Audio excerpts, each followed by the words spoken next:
জাতীয় নাগরিক পার্টি এনসিপির সদস্য সচিব ও রংপুর ৪ আসনের প্রার্থী আক্তার হোসেন মুঠোফোনে হত্যার হুমকি পাওয়ার অভিযোগ করেছেন।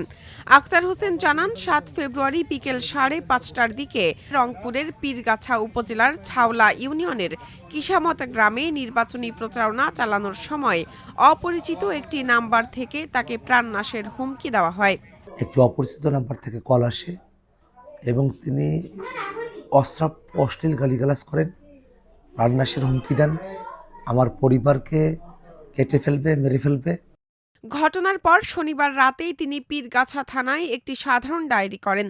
আক্তার হোসেন সাধারণ ডায়েরিতে উল্লেখ করেন, বিকেল আনুমানিক ৫:৩০টার সময় তিনি পীরগাছা থানার ছাওলা ইউনিয়নের কিসামত গ্রামে নির্বাচনী প্রচারণা চালানোর সময় অপরিচিত মুঠোফোন নাম্বার থেকে তাকে প্রাণনাশের হুমকি দেওয়া হয়।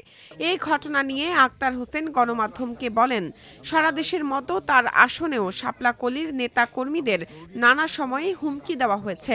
প্রকাশ্যে হুমকি দেওয়া হয়েছে, গোপনেও হুমকি দেওয়া হয়েছে। সারা দেশের ন্যায় আমার আসনেও শাপলাকলির যারা নেতাকর্মীরা আছেন তাদেরকে নানা সময় হুমকি ধামকি দেওয়া হয়েছে, প্রকাশ্যে হুমকি দেওয়া হয়েছে, গোপনে হুমকি দেওয়া হয়েছে। পীরগাছা থানার ভারপ্রাপ্ত কর্মকর্তা একেএম খন্দকার মুহিবুল ইসলাম সাধারণ ডায়েরির বিষয়টি নিশ্চিত করে এ ব্যাপারে প্রয়োজনীয় ব্যবস্থা নেওয়ার কথা বলেন। জিডি হয়েছে, আমাদের থানায় জিডি হয়েছে, আমরা এটা প্রয়োজনীয় ব্যবস্থা গ্রহণের জন্য আমরা কাজ করছি।